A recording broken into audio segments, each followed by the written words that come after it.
하나님 말씀 느헤미야 3장에서 보시겠습니다.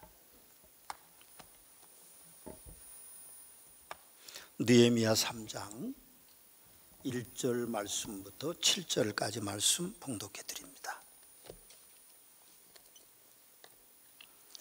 그때 대제사장 엘리야십이 그의 형제 제사장들과 함께 일어나 양문을 건축하여 성별하고 문짝을 달고 또 성벽을 건축하여 한메아 망대에서부터 하나엘 망대까지 성별하였고, 그 다음은 여리고 사람들이 건축하였고, 또 그 다음은 이무리의 아들 삭굴이 건축하였으며, 어문은 하스나야의 손자 자손들이 건축하여 그 들보를 얹고 문짝을 달고 자물쇠와 빗장을 갖추었고, 그 다음은 학고스의 손자 우리아의 아들 무레못이 중수하였고, 그 다음은 무세 사벨의 손자 베레가가의 아들 무술람이 중수하였고, 그 다음은 바하나의 아들 사독이 중수하였고, 그 다음은 드고와 사람이들이 중수하였으나 그 귀족들은 그들의 주인들의 공사를 분담하지 아니하였으며, 옛 문은 바시아의 아들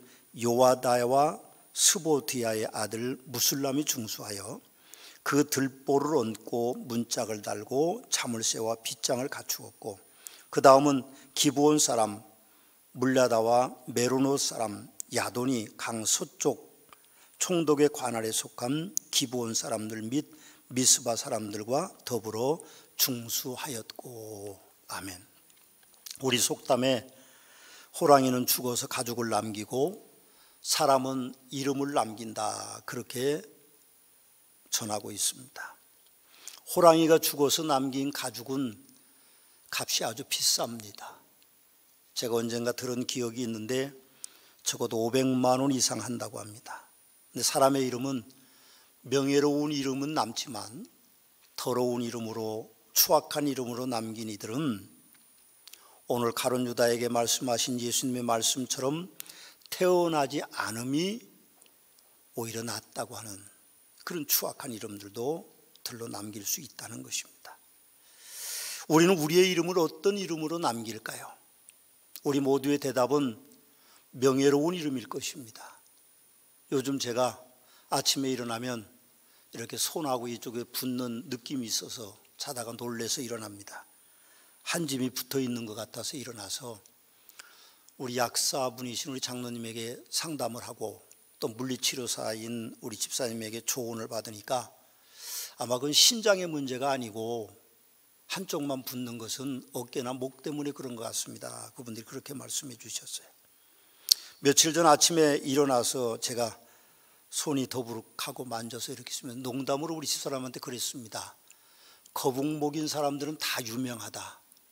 이건희 회장, 등소평, 그리고 김장환 목사님 다 유명한데 나는 거북목인데 왜 유명하지 않냐 그랬더니 우리 집사람이 하는 말이, 얼마나 더 유명하려고 그래요? 그만하면 유명하지.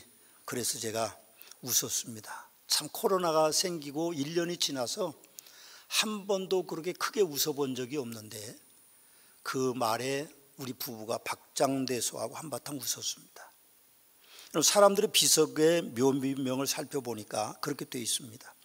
철학자 임마누엘 칸트는 묘비명에 날이 갈수록 내가 더욱 새로워지는 것은 밤하늘에 반짝이는 별과 내 마음속의 도덕률이다, 그렇게 기록하고 있고, 영국의 극작가인 조지 버나드라고 하는 사람은 우물쭈물하다가 내 이럴 줄 알았다, 그렇게 묘비명이 기록이 되어 있습니다.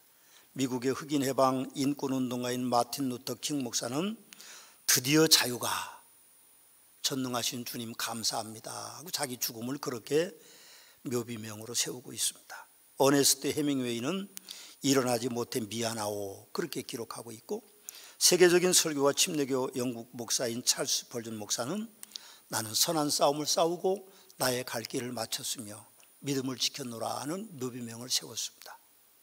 저는 그런 생각했습니다. 내 묘비명엔 뭘 적을까, 그런 생각을 하다가 조용히 와서 작은 자로 살다가 묻혔다, 그렇게 쓰고 싶습니다. 여러분들의 묘비명은 뭘 세우고 싶으세요?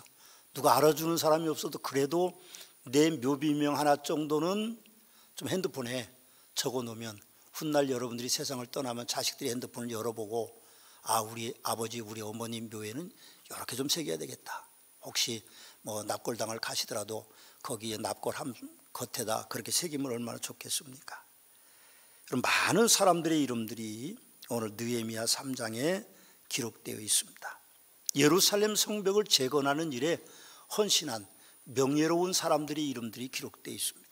1절에 보니까 그때 대제사장 엘리야삽이 그의 형제 제사장들과 함께 일어나 양문을 건축하여 성별하고 문짝을 달고 또 성벽을 건축하여 한메아 망대에서부터 하나엘 망대까지 성별하였고 마지막 32절까지 가서 보면 성모퉁이 성루에 양문까지는 금장색과 상인들이 중수하였느니라 그렇게 기록하고 있습니다. 이 3장에는요 41명의 사람들의 이름이 기록되어 있고 그리고 이제 두 가문의 이름들이 기록되어 있고 10명의 지역 주민들의 이름들이 기록되어 있습니다. 그런데 그들은 다 다른 직업을 가지고 있는 사람들이었습니다. 제사장도 있고 금장색도 있고 향품 장사도 있고 공무원도 있고 상인도 있고 여자도 있고 남자도 있습니다. 26절에 보면 나중에 느헤미야가 다 기록 못하고 빠진 부분들이 있어서 가로 열고 거기 느디딤 사람들이 이름들이 기록되어 있음을 봅니다. 얼마나 그들의 이름이 명예로우면 훗날 이제 성경을 연구하는 학자들이 그렇게 느디딤 사람들의 이름들을 기록했을까요? 그럼 우리가 이 명예로운 이름을 남긴 그 사람들의 이름을 살펴보면서 간과하지 말아야 될 것들이 몇 가지 있는데 첫째는 그들에게는 계파 간의 갈등이 없다는 겁니다. 이스라엘 백성들은 야곱의 12아들로 이루어진 족속입니다. 쉽게 말하면 12족속으로 나누어져 있습니다. 12명의 아들들이 각각 다른 족속을 이루었죠. 더군다나 그들에게는 어머니가 4명이었습니다. 그러니까 아마도 갈등이 더 많았을 것입니다. 그리고 그들이 훗날 토지 분배하면서 심지를 자기들이 뽑았지만 그러나 어떤 이는 열악한 땅에서 어떤 이는 좋은 땅에서 어떤 이는 예루살렘에 가까운 땅에서 어떤 이는 예루살렘에 멀리서 살았기 때문에 불만 불평들이 아마 많았을 겁니다. 그런데도 그 백성들의 공동체는 하나된 민족성을 보여주고 있음을 봅니다. 그들은 계파 간의 파별이 없었습니다. 우리 대한민국은 어떻습니까? 우리 대한민국은요 너무 나누어져 있습니다. 우리는 삼국시대를 지냈고 강대국인 중국과 일본에게 침략을 당했고 노론, 소론, 동인, 서인으로 나누어서 그것도 모자라서 공산주의자와 민주주의자들이 서로 다투더니 결국 남한과 북한으로 나누어졌습니다. 남한은 지방색으로 그동안의 갈등을 겪었고 그리고 요즘은 우파와 좌파, 보수, 진보로 나뉘어서 갈등하고 있습니다. 어이없게도 백성들 간의 건강이 위기인 코로나 방역에도 정치권들이 아주 다르게 나누어지고 있습니다. 이 시점에 어떤 목사님이 카톡방에 이런 글을 올렸습니다. 하나님, 우리가 얼마나 거짓과 막말을 했으면 주둥이를 마스크로 다 틀어막으시려고 하십니까? 하나님, 우리가 얼마나 죄를 짓고 손으로 나쁜 짓을 했으면 어디 가나 소독제와 물로 씻게 하십니까? 하나님, 우리가 얼마나 주님 없이 예배를 드렸으면 성도들끼리 얼굴도 못 보게 듣도 보지도 못한 비대면 예배를 드리게 하십니까? 하나님, 우리가 이웃 간의 사랑이 얼마나 없었으면 주먹으로 인사하게 하십니까? 하나님, 우리가 얼마나 주의 교회를 좌파 우파 대파 쪽파 양파로 나누었으면 세상에서 혐오 집단으로 다 만드십니까? 전지전능하신 하나님께 간절히 비옵니다. 이제 제발 진노를 거두시고 이 백성과 교회를 긍휼히 여기사 회개하게 하옵소서 하고 우리의 갈등과 분열과 파벌을 나무래고 있는 글을 읽었습니다. 그럼 오늘 느헤미야 선지자는 우리에게 일의 업적이 크고 작음으로 사람들을 평가하지 않았습니다. 분명히 그 업적은 다를 수 있을 것입니다.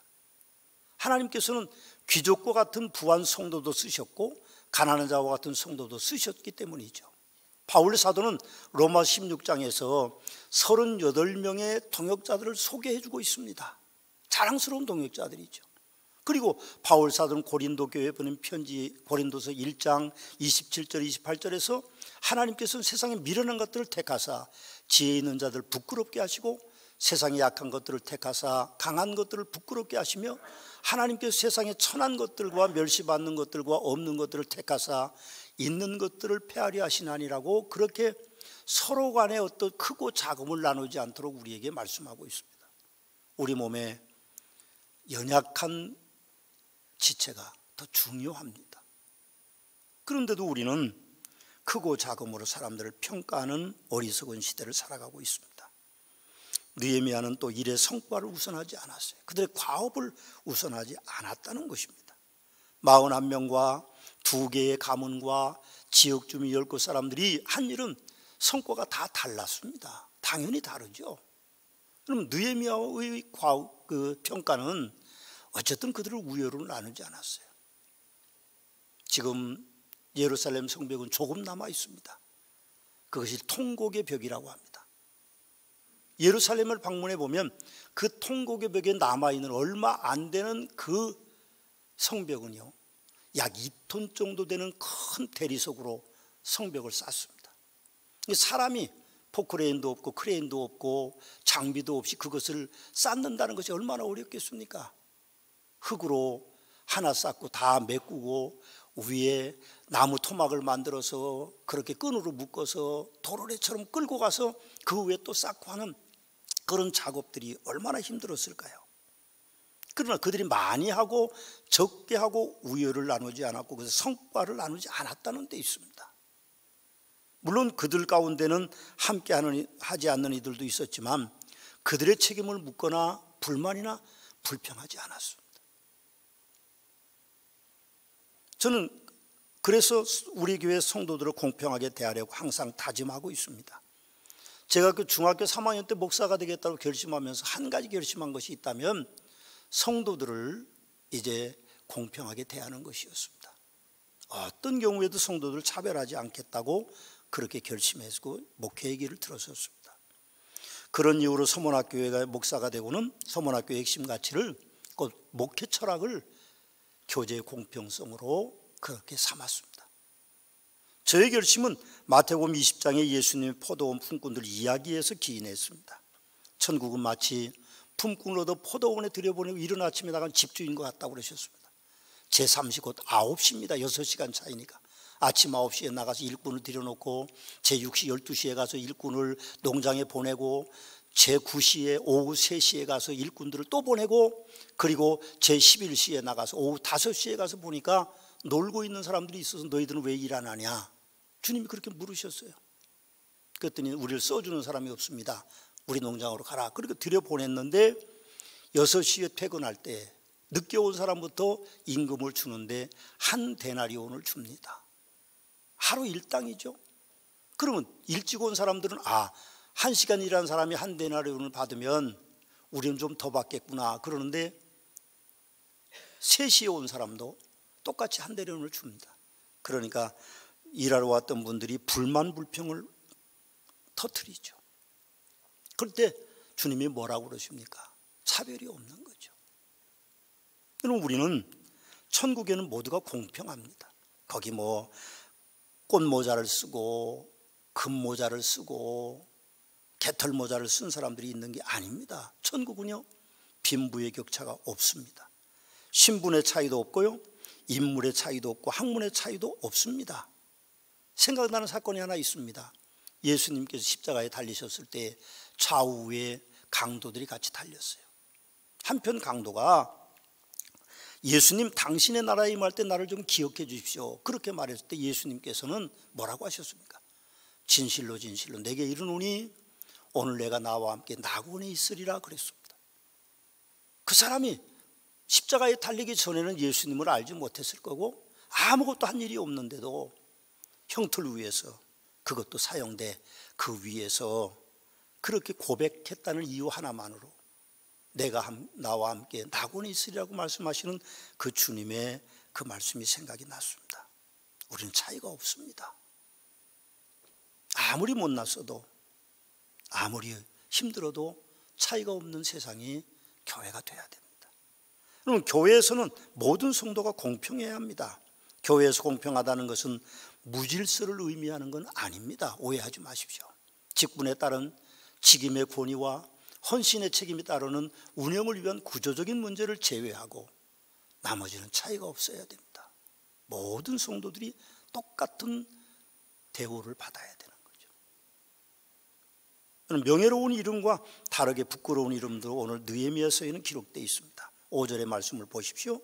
그 다음은 드고아 사람들이 중수하였으나 그 귀족들은 그들의 주인들의 공사를 분담하지 아니하였으며 그렇게 말씀합니다. 귀족들이 성벽 건축에 동참하지 않았습니다. 기브온 족속들 가운데 말입니다. 귀족들이란 과연 뭘까요? 원어를 찾아보니까 그 원어는 아드림이라고 하는데 무슨 뜻인지 정확히 학자들이 이야기하고 있지는 않습니다.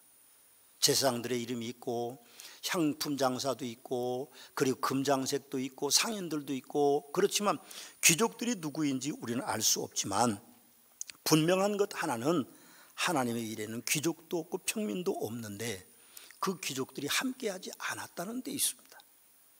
하나님께는 부자도 없고 가난한 자도 없습니다. 그냥 예수님의 십자가에 피 흘린 피로 값주고 그렇게 무조건 선택한 성도들일 뿐인데 말입니다. 그런데 드고아 사람들 중에 귀족들이 왜 성벽 재건에 동참하지 않았을까요? 먼저 역사를 살펴보면 에스라 포로 기관자의 명단에 그들을 기부한 민족이 없다는 겁니다. 그건 뭘 의미합니까? 그들이 포로로 잡혀가지 않았다는 겁니다. 아라비아 근처에 있었던 그 사람들이 포로로 잡혀가지 않고 거기에 터를 잡고 오랫동안 살았다는 의미를 가지고 있습니다. 그래서 그들은 아라비아 사람들이 두려웠겠죠. 그럼 우리가 2장에서 보았듯이 아라비아 사람 게셈이 새롭게 대적의 이름으로 올라와 있습니다. 그들이 드디어 느헤미야의 성벽 공사를 방해하기 시작했다는 거죠. 그러니 귀족들이 자기의 기득권을 놓치고 그 아라비아 사람들에 의해서 침공을 당할까 봐 두려운 마음에 귀족들은 성벽 공사에 동참하지 않았다는 뜻이 됩니다. 6장 17절에 가보면 그렇게 되어 있습니다. 성벽이 16절 15절 거기 쭉 말씀해 보면 이때에 유다의 귀족들이 여러 번 도비아에게 편지하였고 도비아의 편지도 그들에게 이르렀으니 그랬습니다. 다른 민족 가운데도 다른 족속 가운데도 귀족들이 대적들과 결탁해 있었고 오늘 이 기브온 사람들의 귀족들도 아라비아 사람 게셈과 결탁되어 있었기 때문에 그들이 기득권을 빼앗기지 않고 자기의 보호를 위해서 성벽 건축에 참여하지 않았다는 것입니다. 그러나 주님은요 부자도 사용하시고 가난한 자도 사용하십니다. 주님이 언제 부자를 거절하신 일이 없습니다. 주님이 언제 가난한 자들을 거절하신 일이 없습니다. 그 사람의 마음 자세와 그 사람이 섬김을 따라서 주님은 받으셨죠. 예수님의 장례식에 국회의원이었던 오늘날 말 국회의원 공예회 회원이었던 아리마대 사람 부자 요셉 부자라는 말이 성경에 있습니다. 그 사람이 예수 그리스도의 장례를 준비했고 공예원이었던 니고데모라는 사람과 함께 예수님을 장례 지냈던 것을 우리는 봅니다. 예수님께서 모범적인 헌금의 모델로 소개하신 두 렙돈을 드린 그 가난한 여인들의 이야기가 그 증거가 되는 것이죠. 우리들 중에 귀족과 같이 지위가 높거나 학문을 많이 배웠거나 재물을 많이 가졌다면 조심해서 살아야 됩니다. 만일 우리가 귀족으로서 헌신하면 금상첨화지만 하나님의 일을 거역한다고 하면 하나님께서 거절하시는 겁니다. 그들이 아니라도 충분히 그들은 52일 만에 성벽을 건축했어요. 만일 그 귀족들이 함께 했다고 하면 아마도 적어도 며칠은 더 단축되지 않았겠습니까? 하나님의 사역은 부한 자와 가난한 자 구별 없이 하나님 앞에 철저해야 됩니다. 그럼 하나님의 일에 돈으로 하는 거 아닙니다. 오해하지 마십시오.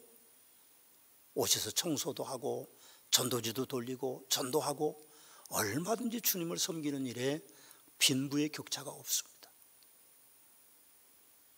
우리가 오해하지 말아야 될 것이 있습니다. 신앙생활은 교회 생활만은 아닙니다. 그런데 성도들이 신앙생활 그러면 교회 생활로 착각합니다. 신앙생활은요 개인적인 신앙생활도 있습니다. 자기와 하나님과의 관계가 있습니다. 또 신앙생활은 가정생활 안에서도 신앙생활이 있습니다. 가정을 내가 잘 돌보는 거죠. 그럼 교회에서는 훌륭한 직분자인데 집에 가서는 이상한 분들이 많다고 그래요. 우리 아버지 때문에, 우리 엄마 때문에 난 예수 안 믿는다는 사람들이 의외로 많아요. 교회 가면 거룩한데 집에 와서는 완전히 폭군처럼 신경질적인 사람으로 변하니까 신앙생활 안 하는 후손들이 많다는 겁니다. 가정에서도 역시 신앙생활을 해야 됩니다. 사회에서도 마찬가지입니다. 사회에서도 우리는 신앙생활을 잘해야 돼요. 세상 사람들과 똑같이 욕심내고 더럽고 추하게 살고 그러면서 신앙생활 한다고 그러면 그 사람의 신앙은 진실일 리가 없습니다. 진짜일 리가 없는 거죠. 요즘 부끄러운 일들이 많이 일어나는데 참 안타깝습니다. 뭐라고 제가 드릴 말씀이 없습니다. 여러분, 우리는 신앙생활함에 있어서 내 개인의 신앙생활도, 가정의 신앙생활도, 사회에서의 우리 신앙생활도 잘하고 교회에서 신앙생활도 잘해야 됩니다. 당연히 기족이라면 교회 사역에 적극적으로 동참해야 됩니다. 만일 비협조적일 때 미칠 파급 효과가 다른 성도들과 다르게 크기 때문에 그렇습니다. 교회에서 신앙생활은, 교회는 예수 그리스도의 몸이라고 에베소 1장 23절과 그리고 3장 10절, 골로새서 1장 18절, 그리고 24절 말씀에 그렇게 말씀하고 있습니다. 교회의 정체성은 곧 예수 그리스도입니다.